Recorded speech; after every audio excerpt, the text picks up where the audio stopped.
More great shows or join the team at sport-social.co.uk.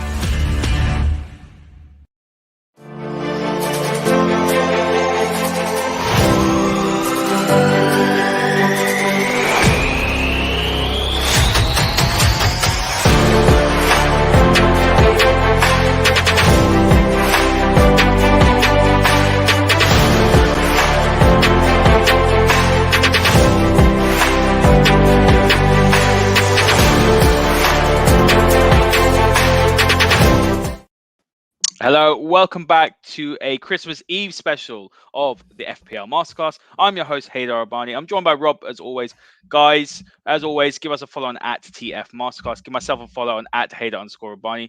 And give Rob a follow on at _Rob_B. Rob, it's been a crazy few weeks. Well, I'm going to say 4 weeks, really, of FPL. Since we last did the show, there's been COVID cases, there's been cancellations. Just as we're doing the show today, there's been 3 cancellations now with Everton's game off as well. It's an absolute wreck. I used my free hit last week, so I'm sitting here thinking, what am I going to do with my 3 Liverpool players not playing? But you're sitting here and you're pretty happy, aren't you, with the way things are going in the top 4,000 in the world? So happy days for you. Yes, I'm delighted. I think that these COVID times and these games being postponed are going to be real tests of FPL managers' patience. Because I always say that, don't I, that FPL is about patience. Look, see how it goes, look at the stats, follow the trends. Don't do it by emotion. And of course, when you get all these games coming up, especially at Christmas, when you've got a new wild card to use in just a couple of weeks' time, people start getting itchy feet and itchy triggers. Bang, bang, bang. I'm getting rid of players. I'm getting new players in. Well, don't do that. We'll tell you why you shouldn't do that. But this week, obviously, the big news was that FPL had given everyone an extra free hit chip. So obviously, you can make unlimited transfers for 1 week only. However, if like Haider that you used yours last week, you cannot use the bonus chip until next week. But if you've got that free chip from your initial opening gambit of the first 19 weeks of FPL, and that's in your pocket, then of course you can use it this week. I am going to use it this week because of my Liverpool players obviously being out of my squad due to COVID. Yeah, absolutely. And guys, we are going to talk about the African Cup of Nations, AFCON as well. We're going to talk about, Salah will be gone after a couple of weeks, along with a host of other players. So we will talk about that, and also we'll discuss, what the solutions or the other viable options are. But let's start with Rob. Last week's totals. So you had a really fantastic week. The average was actually 39. I got 62 points. You got 70 points. I was really happy with how I came out last week, as you are as well. Highest points total was 121. I mean, the key here, really, as we said at the beginning of the show, Rob, your overall ranking is 3,866th in the world, which is absolutely fantastic. You're hitting that 50 to 60 points every single week, which is really great. So what are your comments on that? Because, you have been consistent in sort of what you're going to be doing every single week, and it is paying dividends, isn't it? Yeah, playing the averages and just looking at the numbers and sticking with the numbers rather than just, again, going with feelings and some players.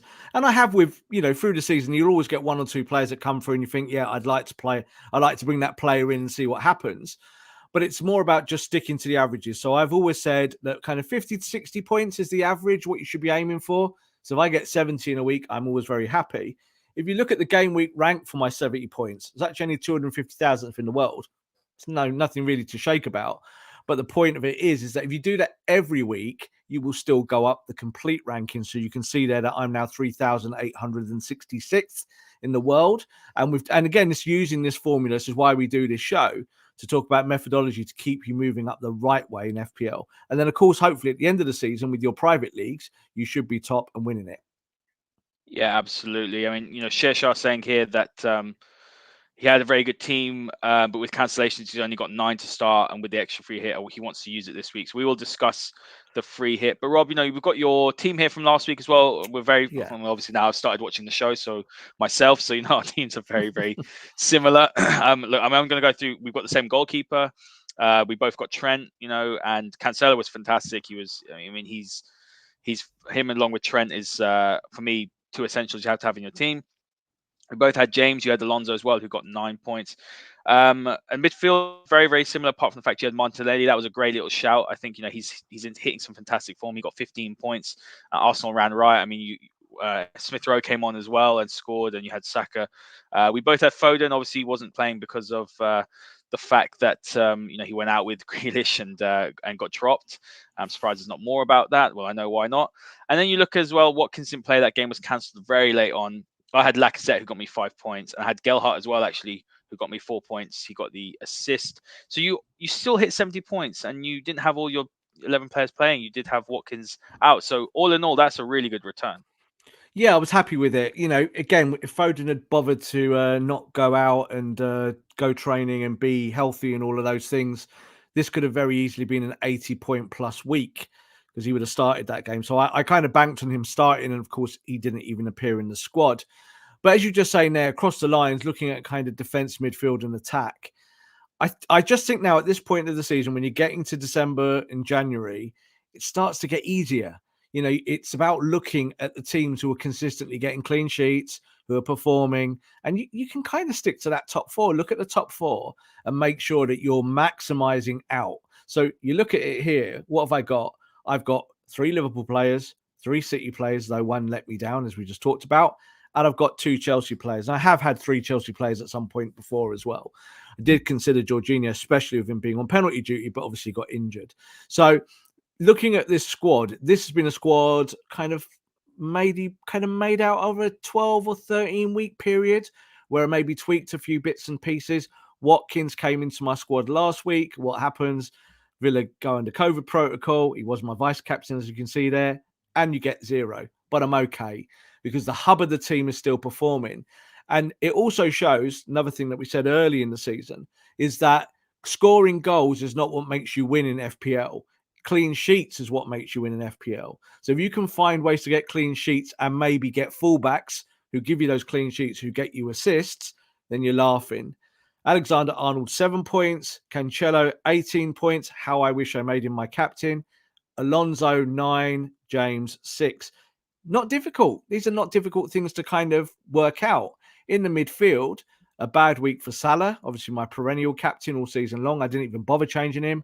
But Jota got 7 points. And as you said there, Martinelli at 15 at 5.1 million, as he was when I bought him.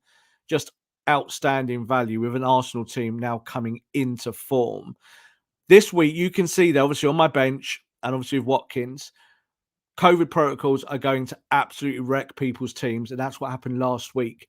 Too many people jumped and used their chips too early. But I just burnt it with those 4. I just thought they're not worth it. You might have only got 2 points from each of those players on top. So it's not really a big problem. But this week, if you've got that extra chip, it's time to use it. Yeah, absolutely. I agree with that. Something very interesting. I was looking at my team even, Rob, and it's crazy how it's almost made up of only City, Liverpool, Chelsea, and you think Arsenal even. So I don't think I've ever seen a year where, because in these teams, you've got, for example, Bernardo Silva, who's around 8 million. You've got, for example, Jota, who's like 7.9 million. The premiums aren't doing as well this year, barring Salah. Really, Martinelli's so cheap. Smith Rowe's had a great season, and you look at James and Alonso. And obviously, the defenders are on the expensive end, but they're really providing you with the real foundations and the value. So when you're having a look at these teams, people have got teams made up of only top 6 players. I mean, it's crazy. I've never seen it like this.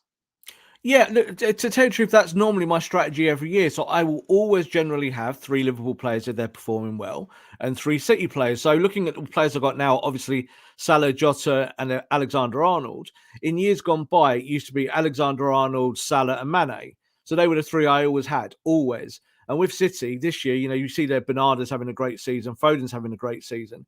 Cancelo is like the easiest pick in the world. As a defender that doesn't defend, plays up the other end of the pitch, gets you goals, clean sheets and assists. And then in midfield last year, I had Gundogan. So Gundogan this year is playing deeper.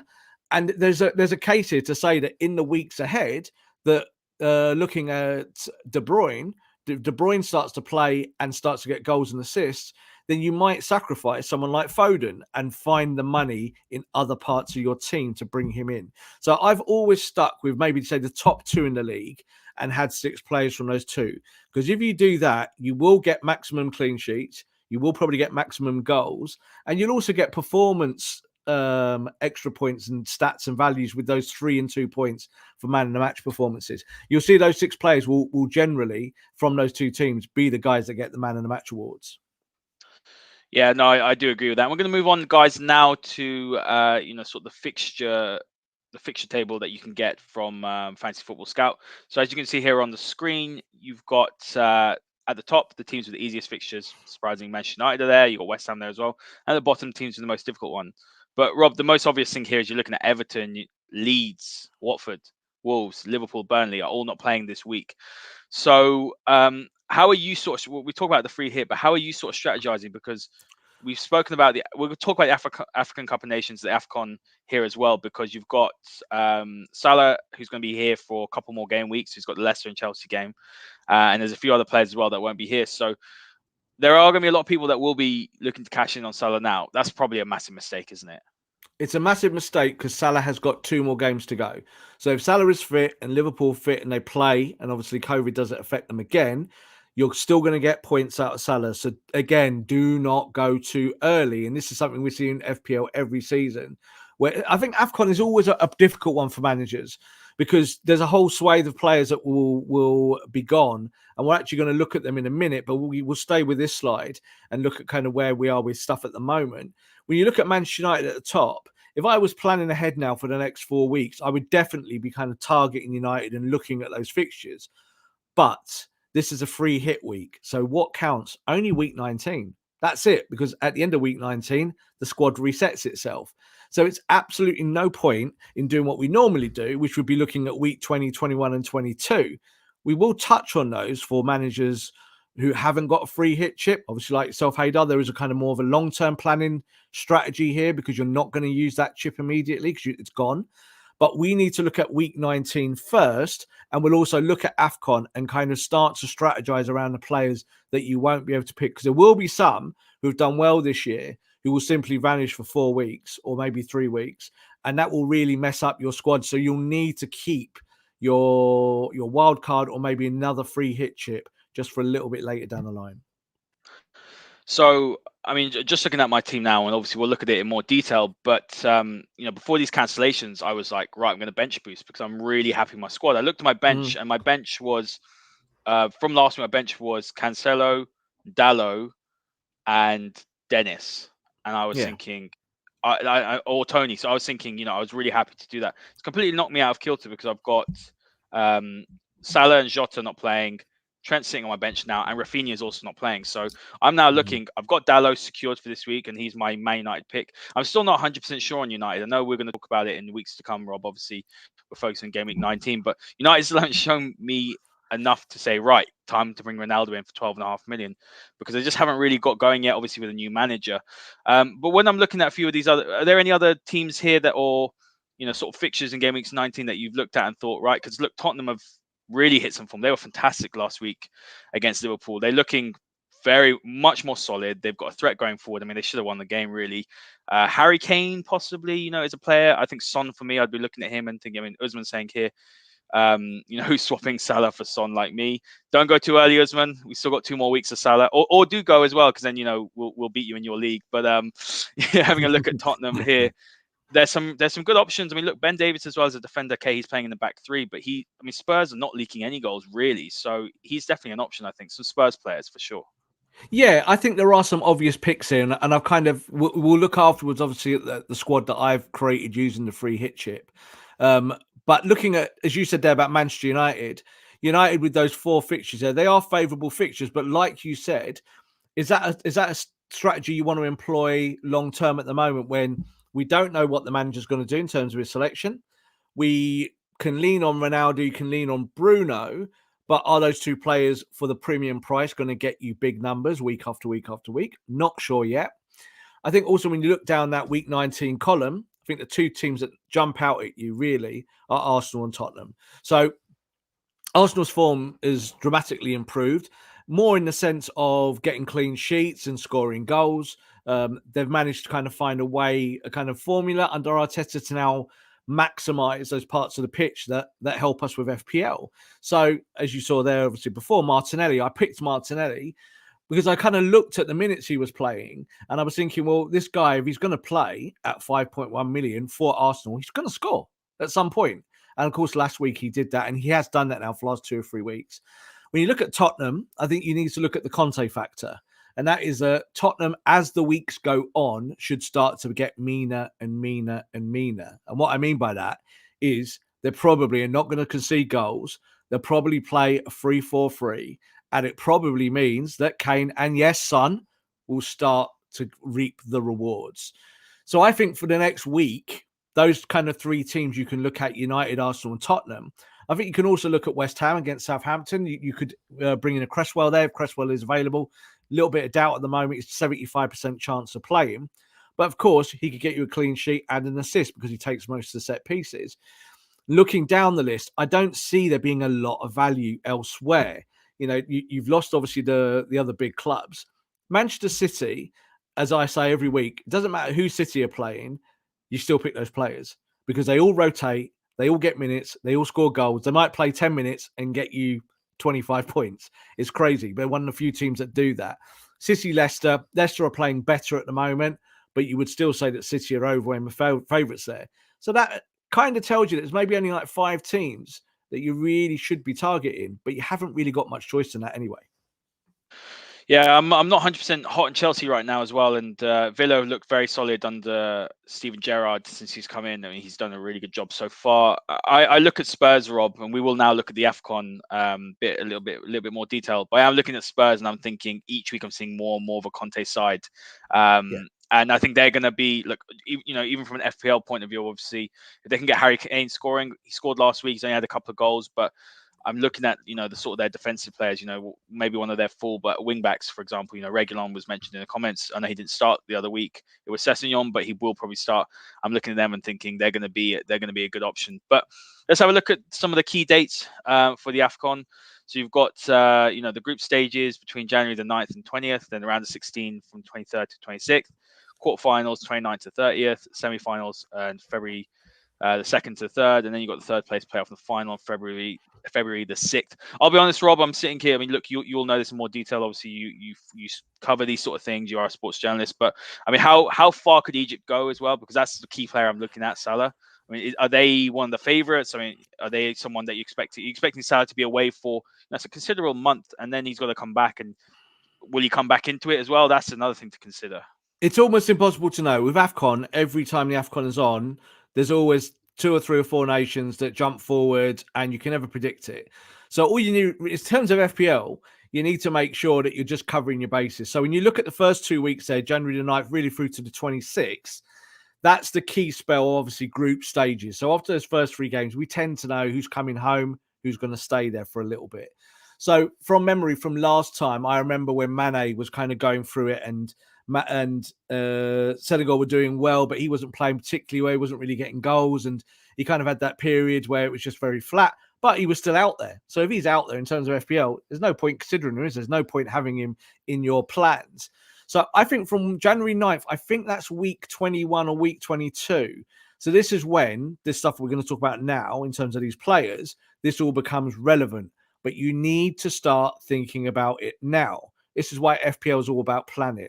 So think about it, because it means that in the weeks ahead, if you're, say you want to save a chip or you don't want to go crazy, you don't want to use your wild cards just yet, as I'm advising, you can start to take players out now. Get them out your team now without burning points. Do your 1 and 2 week transfers and do it without having to do it with a chip.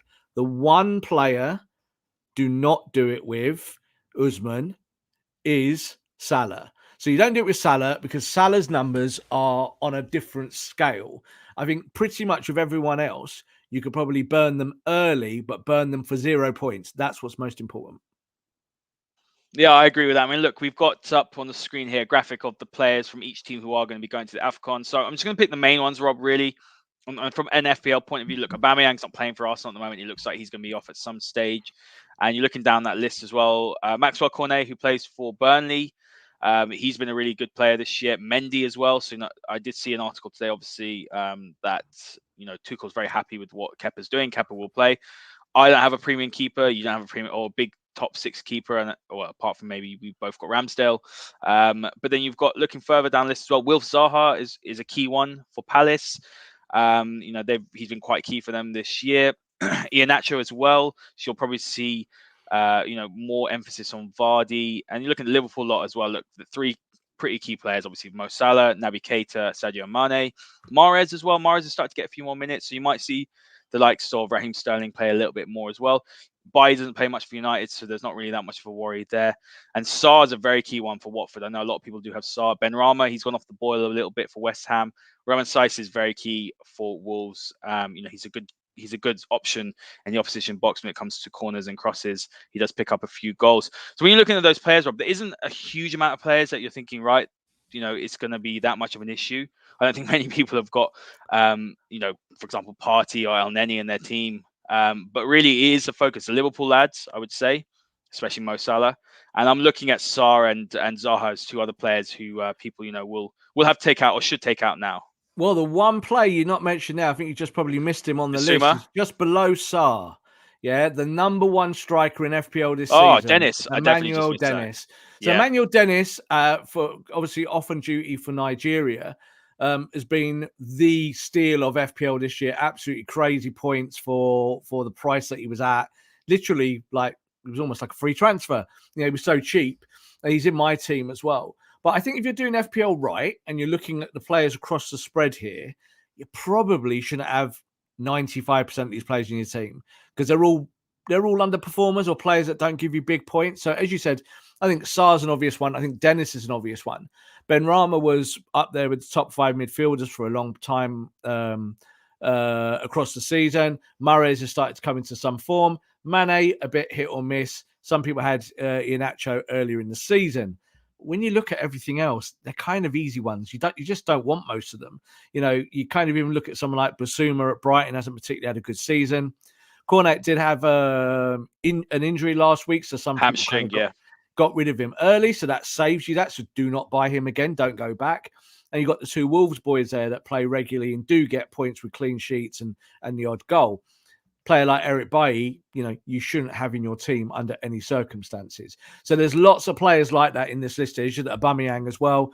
Someone who 2 or 3 weeks ago I was considering, but then obviously all of that happened at Arsenal. He's now no longer captain. He might never play for Arsenal again. We do not know. Let's see what happens.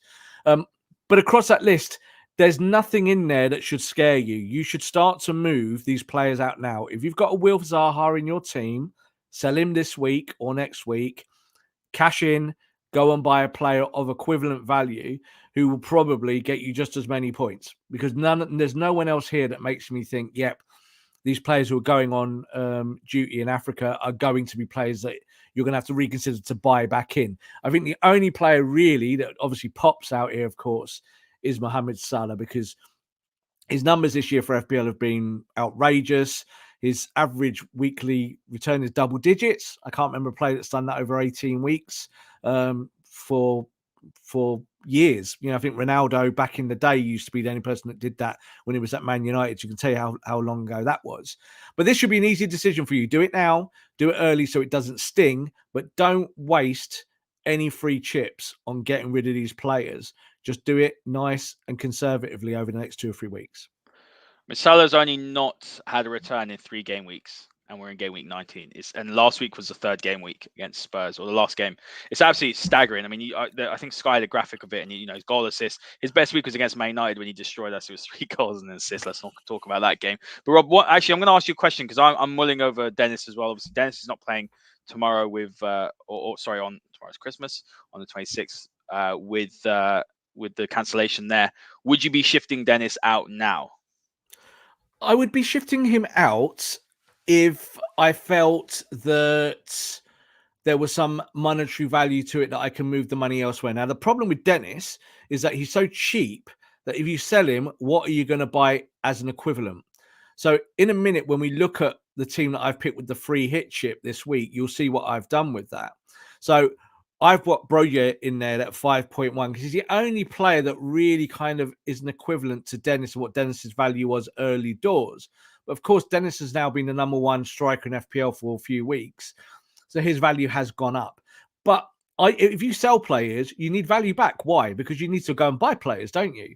Now, in a one-hit scenario like we've done this week, that is doable. But as you can see there, you can run across there, Haider, and you can have a look.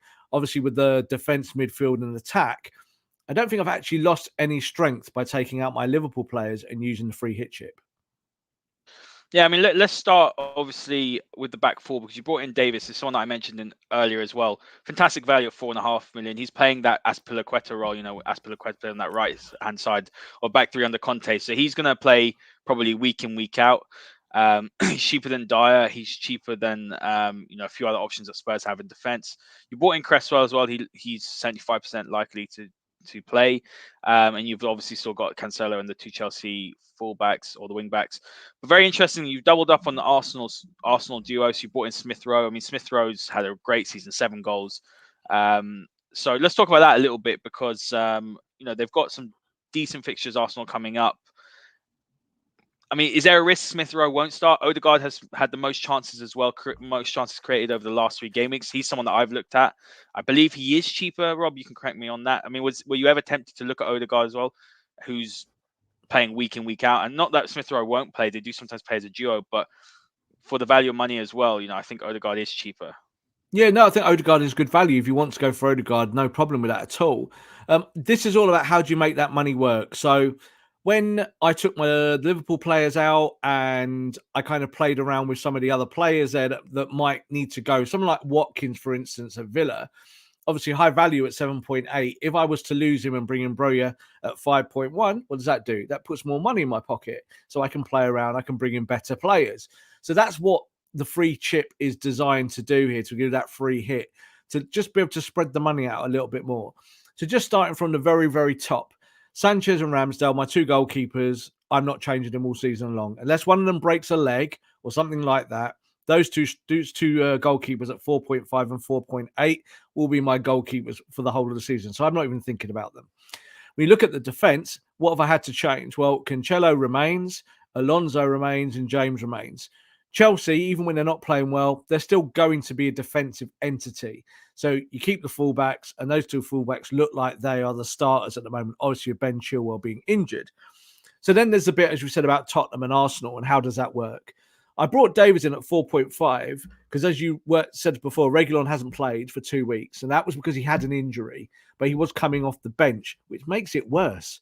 Because you don't want him playing 18 minutes off the bench, do you? Just to kind of get him in there, because that ruins it. You put him in your team, you get 1 point and maybe even 0 points if he gets a yellow card in that time. So I've gone for Davis because Davis has played 90 minutes week after week after week after week. So I'm relying on him to play and get me. If he gets a clean sheet, he should get the additional numbers for playing a full game.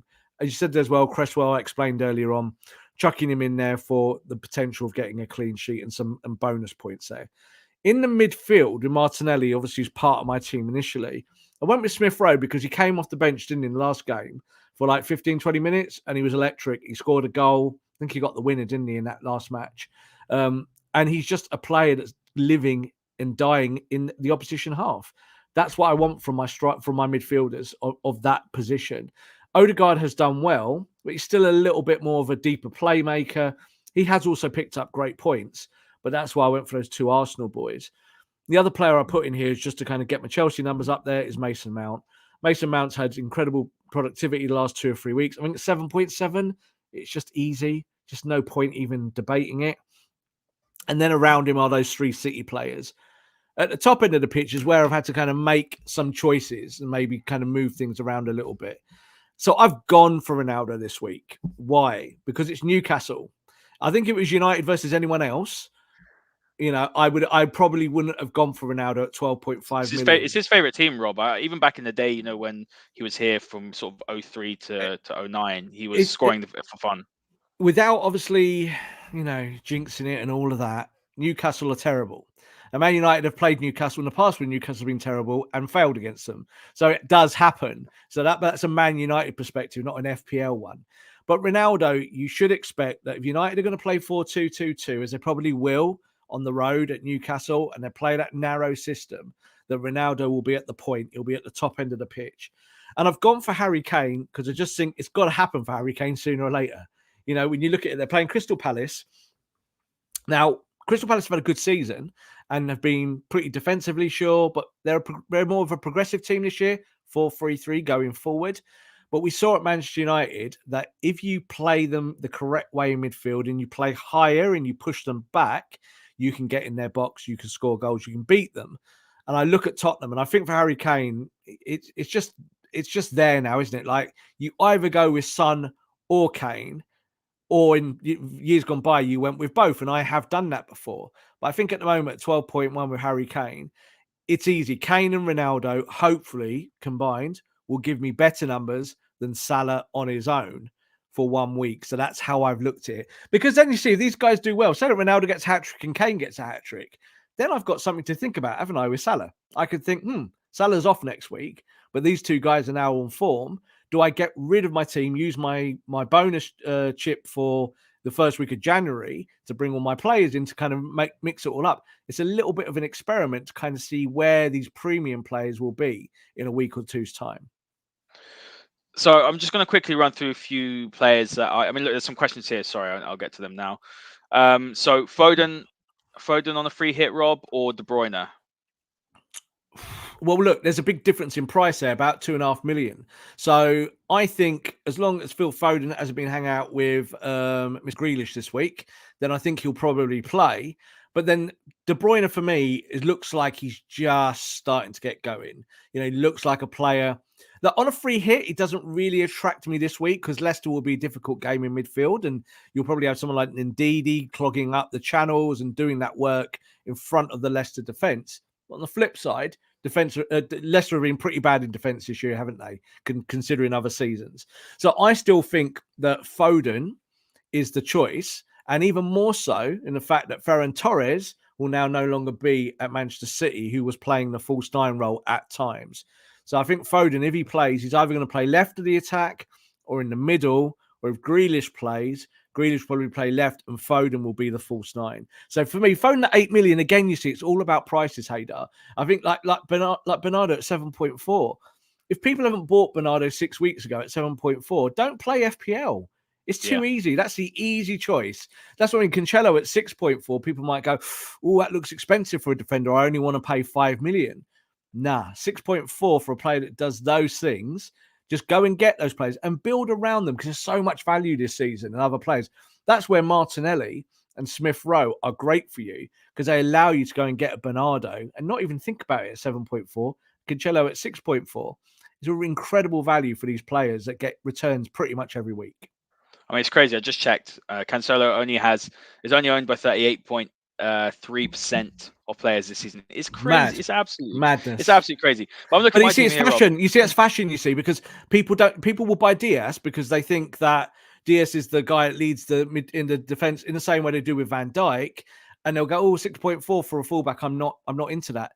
Do it because you might pay an extra 0.3 or 4 than Diaz, but Diaz is not going to get you the weekly returns, even though he's obviously a very good player. Agreed. So I'm just going to go through my team as well at the moment. I've got a bit of a dilemma. So I've got 3 players not playing. So I've got Ramsdale in goal. Yep. I've got Reece James, Dalot, and Cancelo in defense, which I'm happy about. I've got Salah and Jota who aren't playing. Bernardo's in my team. Rafinha, who's been fantastic for me, actually, Rob. He's been a nice little...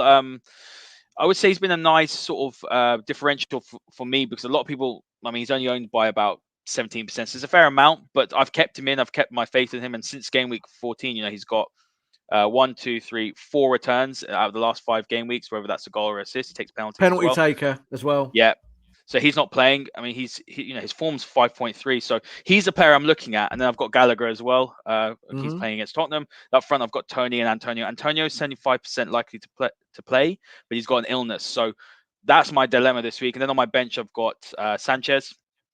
I've got Trent, Semedo, and Dennis.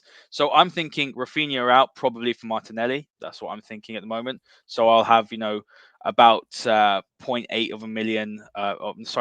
Just under, about 0.9 of a million to spare. I'm actually fully maxed out in terms of what I've spent on my squad. And then I'm thinking Semedo, who's 4.8 out, possibly Davidson. I'll have a little bit in the bank as well. What are your thoughts on that? Because I'm sitting here and thinking I'm not going to be able. I've used my free hit. I'm not going to be able to have all 11 players playing. I don't want to go and burn and lose -8 or more in terms of with transfers. No. I'm happy with my squad. So yeah, what are your thoughts? Yeah, don't burn numbers. So that was my first top tip at the start of the season, wasn't it? That don't do that thing where you start hemorrhaging 4-8 points because you start tinkering and you want to do different things. I think you can look at this two ways. You're kind of looking at the long-term Liverpool conundrum, and you're looking at the whole thing about not having a free hit chip. So you could go and sit Salah on your bench, which is probably the clever thing to do, and sit Jota on your bench. Both of those two players are surely going to start the next two Liverpool games. But then you look around the outside. So this week, obviously, you could move Rafinha, but Rafinha has actually played really well in the sense that he's just on penalty duties all the time. He seems to be the only Leeds player who's actually worth his salt this season. So there is that. But it's all, again, about value. So those two players that you said, you could move them in this week. You can also look at maybe the Gallagher issue. So, for instance, if Gallagher's going to play Tottenham, but you're going to bring Davies in, then they kind of negate each other. Because if Gallagher has a good game, Davies is going to get negative points. Do you see what I mean? So I never try and pick two players that are facing off against each other, just in general, because it's kind of bad logic. So if you're going to go with Davies, great. But I don't think you can have Gallagher. But if you've got Gallagher already and you don't want to lose points, stick with Gallagher to have a good game against Tottenham. Go and find your way into a defence that's going to get a clean sheet elsewhere. So that defence, to me, would be West Ham. So West Ham are going to play Southampton. West Ham they're not in great form, but they're an easy win in terms of will they get a clean sheet at home? They're more likely to against Southampton, just unless, Ward-Prowse gets a set piece and they sting you that way. But if you bring Davies in, it doesn't make sense to have Gallagher, but then you're moving too many numbers around. Do you see what I mean? It's trying to find a way to get those two players out where you're not losing points, and then you're not going the extra step by getting a third player out, just so you're having teams that play off against each other. No, I do agree with that. It's a dilemma, and I'm going to be spending, Christmas Day and late into tonight, obviously trying to figure this out. Because look, the reality is, Rob, we'll sort of end on this, but the reality is for players that 3 games have been cancelled, but it could be more. This is the point. So you've done your team here. Obviously, you're lucky you got the free hit, but I don't want to make a change now and then find out. It's unlikely. Well, you never know because the Villa game got cancelled, didn't it? 3 hours before the game was actually meant to go on. So yes, there's been no reported new cases for these clubs, but you don't know what's going to happen when they test again tomorrow. 100%. And this is the thing. This is what I wanted to say to all our viewers at this point, is that this game, this team that I've constructed, has been constructed at 5 p.m. on a Friday. Now, you might be watching this on Saturday morning. You might be watching this on Sunday morning. The deadline is, I think, 1:30 on Sunday. Do not do your team until 1 p.m. Sunday. Just don't do it. That's the correct way to play FPL. Yeah. Use the deadline. Don't do it early because, again, Usman, sorry to bring you up here, mate. But again, you kind of already decided that Son's coming in and you'll do it and you burn it and do it. Well, Tottenham's game might get called off like 10 minutes before it's due to start. So don't do it until you 100% have to do it. And then that you're in the best position possible. Like you just said, I think as well, COVID protocols. Who was it you just mentioned? Antonio, did you say? Was it Antonio's at the top end? Yeah. Antonio's got COVID. He's got COVID. He's out. But they don't know. He might be able to just sneak back in through the protocol. But I would almost definitely say that he's one of those players that you could just kind of say for this week to bin to one side. Because even if he is fit, it's very difficult to bring in a player that's not been training for, 10 days effectively. I think 7 days now with obviously the new regulations. So just wait and see. If you can kind of hold your fire until Sunday morning, and then on Sunday morning, you'll get the most kind of relevant updates. Just keep checking. Don't worry too much about this week's managers' press conferences because it's changing so quickly. But we could lose another game or 2 or 3 or 4 or 5 by the time we get to Boxing Day. So just wait and see. Absolutely. And look, I think that's usually my tactic anyway, Rob. I do my team genuinely like an hour before of the game week. Put my alarm on to make sure that I don't forget. Set your alarms on your phones. Yeah, set your alarms on your phones to go off an hour before the deadline. That's the correct way to do it. Yeah, I do that every single week. But look, guys, that is the end of this show. Good luck for game week 19. it is Christmas Eve today, so have a fantastic Christmas day.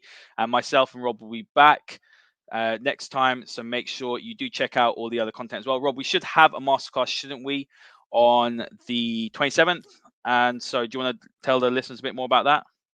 Yeah, we'll see what at the moment, because of COVID and just again talking to people at football clubs, it's so up in the air. This is why we haven't done an FPL show for 2 weeks, because it's kind of silly doing you tips and hints when those games get wiped out. Now, as it stands, looking at the clubs, there shouldn't be additional cases. But as they test every day and twice a day, we can't kind of say for sure. So let's see what happens. We will do our normal FPL show after the United match. We'll see whether we do it either immediately after or maybe the following day. Me and Haider need to work that out first of all. But we will definitely do a masterclass if Man United play. And fingers crossed they do, because I think we need to see United out on a football pitch. Yeah, need to see United. We need to get these guys out there and see what Rangnick can do. But of course, they had 19 cases of COVID at Carrington only just last week. So that tells you how widespread this disease is. And it's incredibly hard to manage, not just obviously in football, but in real life. You know, when you're away from football, any business at the moment, trying to exist and keep going while these COVID cases are dropping, it's really, really difficult. So we will wait and see. But of course, if we can, we'll bring you the masterclass. Fingers crossed we'll actually get a game with Man United versus Newcastle. Absolutely. And guys, as always, give us a follow on at TF Masterclass. Give myself a follow on at Haider_Rubbani, and give Rob a follow on at _Rob_. Merry Christmas as well to everyone. Yeah. Merry Christmas to all our viewers. And again, thank you for being with us this season, and stick with us into the new year. Absolutely. Merry Christmas, and we'll see you all next time.